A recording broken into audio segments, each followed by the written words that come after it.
ka foli kɛ balima sinji kabila teri furu kanu sigiɲɔgɔn ka foli kɛ bɛɛ lajɛlen yɔrɔ jan yɔrɔ surun fɛn fɛn sen sera ka foli kɛ aw bɛɛ lajɛlen bi an bɛ kɛnɛ min kan kɛnɛ sɛwalen don mais kuma tɛ taa fɔlɔ fo ka foli kɛ dugutigi tɔgɔ la a ma yan sɔrɔ n'o ye Dawuda Tarawele ye a ma yan sɔrɔ ka da sababu dɔ kan n'o ye degun ye an bɛ tɛmɛ o kan n'o bɔra yen ka foli kɛ sababu min ye an jɛ nin kɛnɛ kan yan n'o ye Baɲɛ n'a ka tɔndenw ye ka foli kɛ olu bɛɛ lajɛlen ne ko bɛ dɔ ta a tɔgɔ ma ka dɔ to yen i bɛ don fili kɔnɔ donc fɛn o fɛn a ɲɛmɔgɔ fara kɛmɔgɔ kan ka foli kɛ aw bɛɛ lajɛlen ka bonya kɛ aw ye ka sinji kɛ aw ye ka kɛnɛya kɛ aw ye ka hɛrɛ kɛ aw bɛɛ lajɛlen ka jamana fo ka barika da jamana kɔnɔdenw ye Ala ka jamana kana Ala ka sutura hali bi an bɛ barika da Ala ye ka sababu kɛ jɛ ye muso minnu ye ne wele yan bi ne bɛ foli kɛ aw ye n tɛ don kuma caman na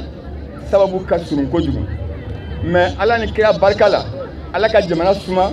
ka jamana kɔdenw suma Ala kana aw to janfa la Ala kana aw kɔmɔgɔw to janfa la Ala ka jamana kɔrɔta ka jamana sutura ka barika da aw bɛɛ lajɛlen aw ɲuman bɔra ka yan sɔrɔ Ala ka aw ɲuman sen ka so sɔrɔ Ala ni kira kanu kosɔn dugutigi ka barika ka foli kɛ aw bɛɛ ye aw bɛɛ ni baraji alhamdulilayi o ye foli la kɔdan ye musow ye n wele ka na foli k'u tɔgɔ la n tɛ mɔgɔ ta a tɔgɔ ma bɛɛ lajɛlen ka folikan don a ɲɛmɔgɔ n'a kɔmɔgɔ bɛɛ lajɛlen ka folikan don ka foli kɛ aw bɛɛ lajɛlen yantuma Ala ka wula hɛrɛ d'an ma Ala ka su hɛrɛ d'an ma an bɛ madame le ministre fo n'o ye n denmuso ye an bɛ préfet fo an bɛ madame ka délégation membre bɛɛ lajɛlen fo an bɛ bureau communal fo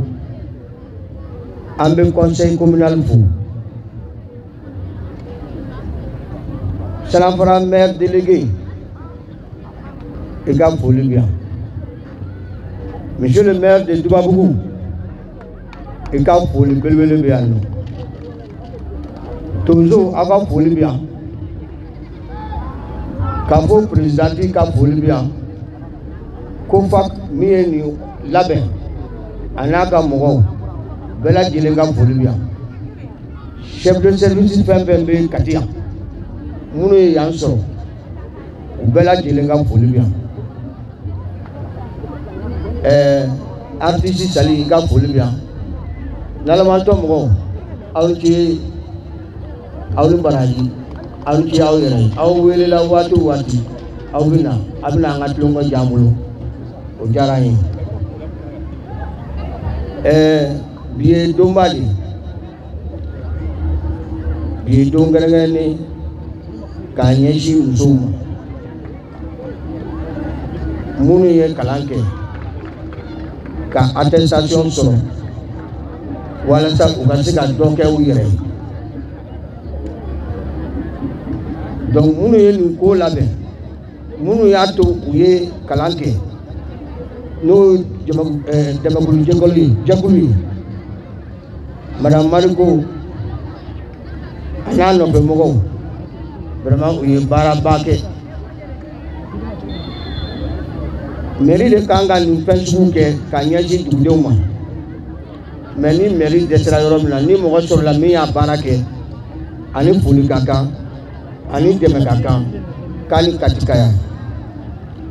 ayiwa minnu bɛna attestation sɔrɔ sisan an bɛ Ala ɲini k'a ɲini Ala fɛ Ala k'u danfalan bɔ a la minnu parce que o bɛna to u bɛ se ka dɔrɔmɛ kelen kɛ dɔrɔmɛ fila ye u y'u dege baara de la donc o kɔrɔ ko aw bɛna aw ka yɛlɛma hɔrɔnya ta an ka nasɔngɔ tɛna tigɛ bilen nɛni tɛna kɛ taratarani tɛna kɛ jumani tɛna kɛ n'an ka wari olu yɛrɛ na dɔ kɛ u yɛrɛ ye ka se ka o fɛnw waleya n'o tɛ an cɛw sɛgɛnnen don aw bolo dɛ donc ne hakili la sisan kɔnɔ a ko ɲɛna Ala ni ba ɲinɛ sababu donc ba ɲinɛ i ka foli belebeleba bɛ yan nɔ parce que i ye ŋɔni belebeleba bɔ anw sen na donc n bɛ bɛɛ lajɛlen fo fɛn m'aw natɔla sɔrɔ akana antatula so abanga jamana kunjuru bono asimi anaka gouvernement ancienneté membre buga bela jelenga foli biano ala ka jamana ni kolosuma ala ka jamana ni kolosuma ala ka jamana ni kolosuma akento minika jama sanu mamba ni wula anwa ministre ni wula ni ka délégation ni wula autorité bɛ ni wula n bɛ siran ka dɔ fo ka dɔ to kuma ka gɛlɛn jamana kuma ma nɔgɔn an welela nin kɛnɛ in kan kɛrɛnkɛrɛnnenya la Seydou Mamadou Coulibaly n'o ye bɛnkan le parti citoyen au président a welela ka denfaya d'a ma a ma hésité waati kelen seconde kelen a ma hésité parce que fɛn min ye musow ka ko ye o ye jamana jɔ ko ye ni muso cɛsirilen minnu bɛ Kati u ko k'u tɛ foyi kɔnɔ u bɛ wuli u b'an dɔgɔninw kalan u b'an balimamusow kalan vacances kɔnɔ k'u bɔ diɲɛ kojuguw ma mɔgɔ fɛn fɛn n'a se b'i ye kan k'i yɛrɛ sɔrɔ o kɔnɔ parce que nin y'an bɛɛ kelen kelen ka baara de sokɔnɔ baaraw don donc n'olu wulila k'olu b'o k'an ye an se ye min ye an k'an k'o kɛ donc ne bɛ cɛba min représenté yan bi n'o ye Seydou Mamadou Coulibaly ye a ko n kana ka n'a ka foli fɔ ministre yi ka jama ye k'a fɔ Kati musow bɛɛ ye ba ɲinɛ madame Daw foli caman caman bi ye ne ye ɲɔgɔn dama dama bɛ Mali kɔnɔ n'Ala sɔnna ma an ka denmisɛnninw bɛ bɔ yaalabaw la dugu kɛnɛmanaw la u bɛ bɔ jogojugu taw ma donc o foli de bɛ yan nɔ ka a di aw bɛɛ lajɛlen ma kuma ma nɔgɔn donc ne nana bɛnkan tɔgɔ la Seydou représenté a ko ko madame Jara n'i bɛ na n tɛ se ka na nin kɛnɛ in kan ten k'an kɔ don ka sɔrɔ ŋaniya yira de don foyi foyi tɛ a bɛ komi u b'a fɔ cogo min na jibuti kelen baji kɔnɔ donc ŋaniya yira don ko n ka na ka na 500 di ba ɲinɛ ma a k'a fara a ka denmisɛnninw ka frais de kitiw kan k'a di u ma a wari filɛ nin ye madame la ministre i ka bonya kɔnɔ voilà merci beaucoup. ne masara mɔni fo ka siran ka kira sanuman kan kisi nɛma b'a ye an bɛ minisiri fo minisiri nin ma bala n'o i ka bi présidence nin kɛnɛ in kan yan a b'a yira k'a fɔ Mali kun ni kun ni musow kungo la yɔrɔ o yɔrɔ i bɛ y'o kɛnɛ kan an b'i fo a ye tɔgɔ fɔ minisiri kun an bɛ préfet ka représentant fo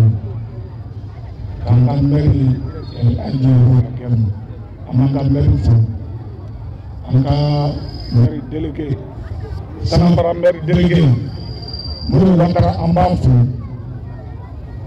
an bɛ Sanambara dugutigi fo ka alimami fo an ka donsow bɛ kɛnɛ kɔnɔ an bɛ donsow fo bi kɛnɛ in ko Fati ka kɛnɛ de don u ye bonya min di an ma ni o ye parrainage ye an b'u fo o la k'a jira k'a fɔ on est ensemble an ni musow don nin don nin tɛ o ka taa bila sini sinikɛnɛ ni Ala sɔnna ma musow bɛ ko o ko la ko Fati kungo o ye anw kungo de ye a ye tɛgɛ fɔ ko Fati kungo an kɔrɔmusow ni o ye madame Daw ɲinan Maliko a ye tɛgɛ fɔ kungo tile kelen a ma ɲinɛ musow kɔ ne b'a dɔn bi n bɛ se k'a fɔ a bɛ san 20 bɔ et puis n y'a dɔn don min n y'a dɔn musow kungo de la n y'a dɔn wulikajɔ de la musow kungo de la a ye tɛgɛ fɔ ɲinan Maliko kun ne kɔni ta ye o ye dayirimɛ foli de ye parce que denfaya min dira n ma a diyara n ye Ala k'an to ɲɔgɔn ye n ti bɔ kuma in na dɔgɔkun mɛri bɛ yan Jara an b'i fo tɛmɛnen Jara voilà donc k'an ka musokuntigi fo n'o o ye mouvement fasoko musokuntigi ye madame Jara Kadiatou Maké merci ne kɔni ta ye foli ye ka presse fo n'aw ma dɔn mɔgɔw k'aw fo ka bɛɛ lajɛlen fo fɛn min b'aw natɔ sɔrɔ o kana aw sigitɔ sɔrɔ je vous remercie. Ne nabaga bɛɛ fo k'a daminɛ musow ka ministre la anw yɛrɛ ka ministre ka se préfet ka premier adjoint ma ka na maire la ka na dugutigiw la ka na parrain ni marraine na ani muso jɛkulu fɛn fɛn bɛ kɛnɛ in kan n b'u bɛɛ ɲɛmɔgɔw fo k'an ka sifinakaw fo k'an ka alimaminakaw ni dugutigilakaw fo kɛrɛnkɛrɛnnenya la ka ne mɔkɛw ni faw fo n'o ye donsolakaw ye ni y'olu ye n bɛ nisɔndiya k'u dan sɔgɔ u ni ko an ka kafo présidente ba bɛ yan n'o ye tanti Nana ye k'a fɔ a ka cɛsiri la an kɛrɛfɛ n'an wulila su an b'a ye n'an wulila tile an b'a ye donc n b'a fo kɛrɛnkɛrɛnnenya la n'o bɔra ye k'an ka kafo local kati kafo présidente fo n'o ye tanti Kaja ye a jɔlen b'an kɛrɛfɛ n'an fana wulila a bɛ jɔ an kɔfɛ donc toujours u ka foli b'an yɔrɔ anw ye kati musow ye k'a daminɛ Sanafara ka taa Farada la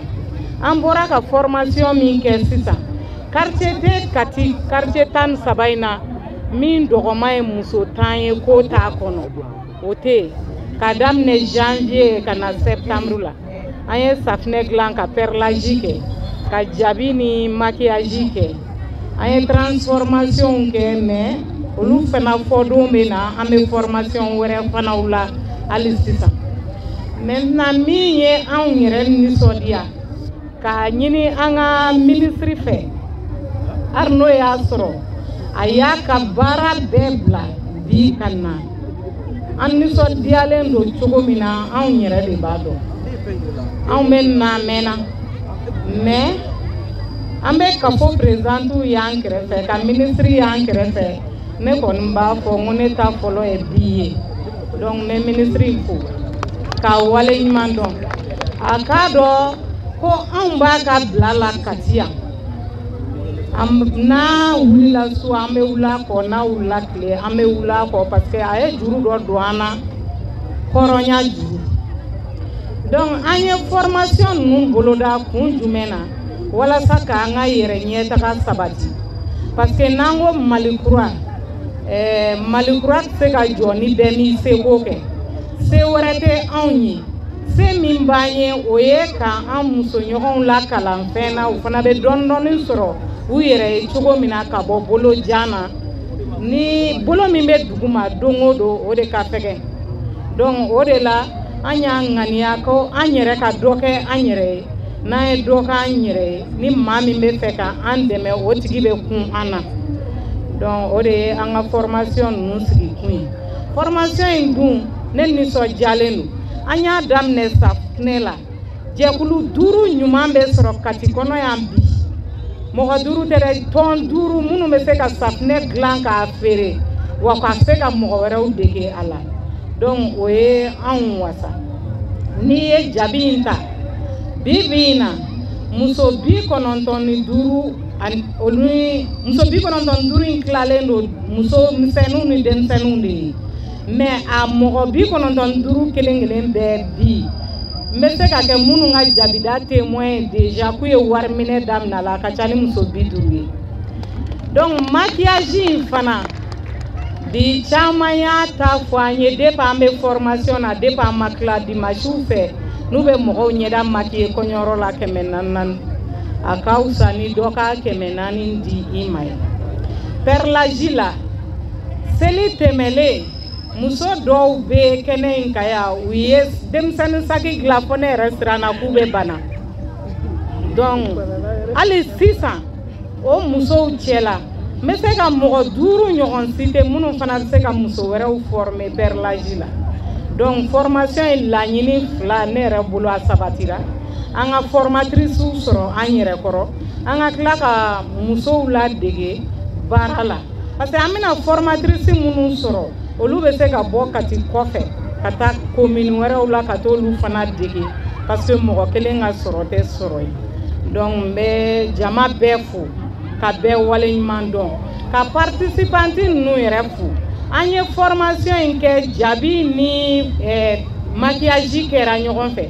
olu 2 yɛrɛ gansan jama kun ka ca ni mɔgɔ 150 ye muso ni denmisɛnnin a 150 faralen ɲɔgɔn kan kalo 2 kɔnɔ kɛlɛ ma bɔ a la wɔyɔ ma bɔ a la vraiment u bɛ fo u bɛɛ y'u nakun dɔn u y'a dɔn nafa min fana bɛ formation in na donc n b'u fo k'u bɛɛ waleɲuman dɔn ka segin kɛrɛnkɛrɛnnenya la k'an ka ministre fo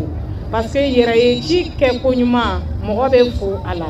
mɔgɔ b'a dɔn k'i ta ye kɛnɛ dɔ ye i bɛ wele n'a tun y'a diya a bɛ se ka mɔgɔ wɛrɛ bila ka na an tun b'o fana faamu parce que a ka emploi du temps chargé len don mais a y'o bɛɛ to yen ko bi ale bɛna fana fara musow bilasira accompagner u ka baara min na madame i ye baara min kɛ nin ye i ye dɔ fara an ka courage kan dɛ n bɛ fɛ k'a fɔ k'i ye pili donna a diyara n ye donc n bɛ bɔ kuma la ka bɛɛ fo ni filila ka don min gasi la bɛɛ lajɛlen ka yafa n ma donc je vous remercie bɛɛ lajɛlen katikaw an ka ministre ba an yɛrɛ den a n'a mɔden ni musoba ye min ko ko cɛsiri de b'ale bolo ni mali muso wulila yɔrɔ dɔ k'a dilan ko b'a fo a ye tɛgɛrɛ fa ye ka b'a nana a ma jiginnen de don anw de b'an kɔrɔ ta sanfɛ ko n ka foli b'a ye ni y'ale fo n bɛ sɔrɔ ka dugutigi ni alimamiw fo Saranfara la yan nɔ an ka foli belebeleba s'u ma autorité fɛn fɛn bɛ yan ka se préfet ma ko ne ko préfet ka adjoint bi yan ko n ka foli belebeleba b'u ye u y'an bonya an ye baara dɔ kɛ Katiya Kapoko la ko hali bi o sa k'a bɛ n kɔnɔ ko Ala k'o sara ayiwa ni y'o foli bɔ yen muso fɛn fɛn y'a yɛrɛ sɔrɔ yan Mali muso a ye tɛgɛrɛ fɔ aw yɛrɛ ye sa n ko aw de cɛsirilen don hali sisan ni cɛba ninnu bɔra yan u bɛ taa sɔrɔ aw kɛ bɛ ka to de mɔ ka bila ɲɛ anw ka baara y'o de ye anw b'a kɛ bureau kɔnɔ cogo min an b'a kɛ so kɔnɔ ten Mali muso a ye tɛgɛrɛ fɔ aw yɛrɛ ye n'o bɔra yen ne bɛ se n faw ma ko n ye kuma daminɛ ka sɔrɔ m'an bolo fila bila n kɔ k'u ka n mago to ka yafa o ye donsow ye ne ye donsoden de ye donc ko n bolo fila bɛ k'u ye ko n ka foli belebeleba b'u ye ni n y'olu fo n bɛ nalomatɔ mɔgɔw fo ne yɛrɛ ye nalomatɔ mɔgɔ dɔ ye ne kɔrɔmuso Ala ka hinɛ a la a tun bɛ Katiya Hawa Kulibali a tun bɛ nalomatɔ na ko n ka foli belebeleba b'aw bɛɛ lajɛlen fana ye ayiwa n'o foli bɔra yen n bɛ sɔrɔ ka kafo yɛrɛ fo n bɛna jɔnni fo o ye Kaja ye ale de ye kafo ɲɛmɔgɔ ye yan ka sɔrɔ ka tɔw tugu a la nka an bɛ jɔn ka kɛnɛ kan an bɛ ba ɲinɛ ka kɛnɛ kan bamananw ko ten ko denmisɛnnin tɛgɛ koko ɲuman k'a bɛ mɔgɔkɔrɔba tɛgɛ nɔɔni ale bɛ dɛgɛbaw de nɔɔni k'an bɛ dugawu de k'a ye a ye baara min kɛ nin ye muso 200 ni kɔ ka se k'o former u ka dɔ k'u yɛrɛ ye an yɛrɛ b'o de nɔfɛ o parce que dɔwɛrɛ fɔlen tɛ fɛn bɛɛ tɛ se ka kɛ juru kɔnɔ baara ye bɛɛ tɛ se k'a fɔ ko n ka kalan Ala m'a nɔgɔya bɛɛ ye nka bɛɛ bɛ se ka dɔ k'i yɛrɛ ye muso f'i k'a dɔn k'a fɔ n kalanna o n ma kalan o ne bɛ se ka dɔ kɛ Mali musow bɛ yan nɔ minnu kɛn bɛ ka étage jɔ ka sɔrɔ u ma taa hali école la mun b'o kɛ cɛsiri mun b'o kɛ yɛrɛdɔn parce que u bɛ wuli u bɛ Dubaï sira ta u bɛ wuli u bɛ yɔrɔ bɛ ta donc n bɛ Mali musow fo b'a ɲinɛ ka foli belebeleba k'i ye i ye minnu former u fana sɔnna de parce que formation ma nɔgɔn nka alhamdulilayi u sɔnna formation ma fo kana se diplôme di ma anw de wasara anw de nisɔndiyara o tuma an ka foli bɛ Katikaw aw n'u la Kati dugutigilakaw aw bɛɛ n'u la Kati maire ani maire fɛn fɛn sen yan sɔrɔ bɛɛ n'u la monsieur le préfet o fana ka foli bɛ yan donsow aw minnu sen yan sɔrɔ aw bɛɛ n'u la laadalamɔgɔw ni diinɛlamɔgɔ minnu sen yan sɔrɔ aw bɛɛ n'u la n ka foli bɛ ka fɔ présidente ye n'o ye tanti Nana ye ani présidente locale n'o ye tanti Kaja ye bi anw sewalen don ne ni n ka département mɔgɔ mɔgɔ ye yan sɔrɔ an sewalen don kosɛbɛ barisa an y'a jateminɛ k'a fɔ ko nin ye initiative locale tubabukan na a bɛ fɔ ten ka hakilina sɔrɔ i sigiyɔrɔ la k'a labaara k'a lawaleya ka tila ka a nafa lase jamanadenw ma o ye sewako ye donc mɔgɔ minnu y'o hakilina sɔrɔ a ka d'an ye an ka foli bila olu bɛɛ lajɛlen ka tila ka foli bila denbaw ni denfaw ye olu minnu sɔnna ka ɲinɛ mariko ka n'a ka coordination mɔgɔ tɔw bɛɛ accompagner et ne natuma y'o de fɔ n ko fɛn fɛn ye musow ka yɛrɛta ye yɛrɛma hɔrɔnya ye sɔrɔ sira fɛ n'an b'o kɛ an ka baarakɛminɛ ye madame Dawu Ɲinɛ Mariko y'a faamuya ko ni faamaw y'o fɔ tuma bɛɛ a ma se i ka boli ka se faamaw ma walasa i ka se k'o waleya donc ale y'i to a sigiyɔrɔ la ka muso jɛkulu wɛrɛw fara a kan ka muso wɛrɛw ɲini ka fara a kan walasa o hakilina min bɛ Mali faamaw la k'a daminɛ colonel Assimi Goïta président de la transition kana docteur Choguel Kokala Maïga premier ministre ka se gouvernement ministre tɔ bɛɛ ma ko ale bɛ fara anw kan ka anw dɛmɛ o baara la donc o foli dan t'o la et kumaw kɔnɔna na sisan a fɔra ko u ye kalo 9 de kɛ nin baara in na kalo 9 kɔnɔna na formation caman kɛra safinɛ dilan degeli b'o la kɔnɔtunw b'o la kalaliw b'o la ani fɛn caman wɛrɛw et ka ne ni Ɲinɛ to kuma ɲɔgɔnya la n ko a ma n ko dɛmɛbaga jɛkulu jumɛn b'a la a ko mɔgɔ si k'ale ni Kati musow yɛrɛ de bɛ nin baara kɛ donc a ka di ne ye o ka kɛ misaliya ye Mali muso bɛɛ lajɛlen ma Mali muso jɛkulu bɛɛ lajɛlen ma k'a faamuya k'a fɔ ko an yɛrɛ bɛ se musow bɛ se wa muso jɛkuluw bɛ se et nin n'a ɲɔgɔnna de fana la an b'a yira faamaw la k'a yira jamanadenw na ko an sen bɛ faso jɔ baara la barisa an y'o de fɔ k'an bɛ Mali kura kɔnɔ n'i ko Mali kura o kɔrɔ tɛ tuma bɛɛ ko maliden kura barisa maliden tɛna falen anw de ye maliden mais fo an ka hakilinaw de sɔrɔ hakilina minnu bɛ se ka jamana yiriwa hakilina minnu bɛ se k'an bɛɛ don da kelen fɛ k'an bɔ da kelen fɛ bibi na Katikaw y'a yira ka fɔ musow y'a yira Ɲinɛ n'a ka mɔgɔw y'a yira ko olu y'o faamu wa olu bɛ se ka faamaw dɛmɛ o baara la donc dan t'o kuma la dan t'o ye o foli la a tun ka di n ye n ka a fɔ minnu ye muso ninnu dege baara la k'u fana kan ka fo barisa ko bamanankan na a bɛ fɔ ko sani ka jɛgɛ di mɔgɔ ma don o don k'i k'a dege jɛgɛ mɔn na donc olu kɛra kalanfaw ye ani kalanbaw ye minnu sɔnna ka muso ninnu bolo don baara la baara minnu bɛ se k'a to u fana sen bɛ don Mali yiriwali la sɔrɔ sira fɛ donc formatrices ni encadreurs bɛɛ ka foli bɛ yan ka foli bila bénéficiaires yɛrɛ ye mɔgɔ minnu bɛ na attestation sɔrɔ wulada in na olu minnu fana sɔnna ka former barisa olu y'a faamuya ko hali n'a y'a sɔrɔ u tun bɛ dɔ dɔn nka u ka boli ka se Ɲinɛ n'a ka coordination mɔgɔ tɔw ma o bɛ dɔ fara u ka dɔnniya kan donc nin kalo damadɔ in kɔnɔ u sɔnna ka formation kɛ formation min kuncɛli bɛ na kɛ bi ka sɛbɛn d'u ma sɛbɛn min bɛ se k'u yamaruya Mali fan bɛɛ ni kuma diyara an b'a fɔ farafinna fan bɛɛ ani diɲɛ fan bɛɛ ka se ka u da don ou bien k'u bolo don min ye safinɛ dilan ye min ye kɔnɔtun ye ani muso bayɛlɛmali baara caman wɛrɛw b'o la donc u sen bɛ se ka sɔrɔ o bɛɛ la ka tila k'u da don leadership fana na parce que an y'o de fɔ ko bi na min ka d'an ye o ye musow sen ka se ka don a bɛ fɔ fɛn min ma ko leadership féminin n'o ye ka jama ɲɛmɔgɔya yɛrɛ kɛ walasa musow tɔgɔla kuma a bɛ se ka se yɔrɔ jan Mali kɔnɔ ani Mali kɔ kan donc formation in kɔnɔna na o bɛɛ kumaw fɔra Ɲinɛ n'a ka coordination mɔgɔw y'a yira an na ko u tɛna dan ne ma wagati nataw la u bɛna fɛɛrɛw tigɛ walasa formation caman wɛrɛw ka kɛ donc muso minnu ye nin sɔrɔ bi olu kɔfɛ muso wɛrɛw fana garijɛgɛ bɛna don formation dɔ wɛrɛw la donc ka bénéficiaires fo u ka sɔn u ka kalan ka tila k'a f'u ɲɛna ko nin ye baarakɛminɛ de y'u bolo nin ye kɛlɛkɛminɛ de y'u bolo donc u ka minɛ ka ɲa san caman nin kɔfɛ u ka se ka nafa sɔrɔ a la nafa min bɛ Mali yɛrɛ ka tagaɲɛ yira Mali kɔnɔ yan farafinna kɔnɔ ani diɲɛ fan bɛɛ fɛ donc a kun ka di n ye n ko o foli lase Ɲinɛ ma ka foli lase dɛmɛbaga jɛkulu ma n'o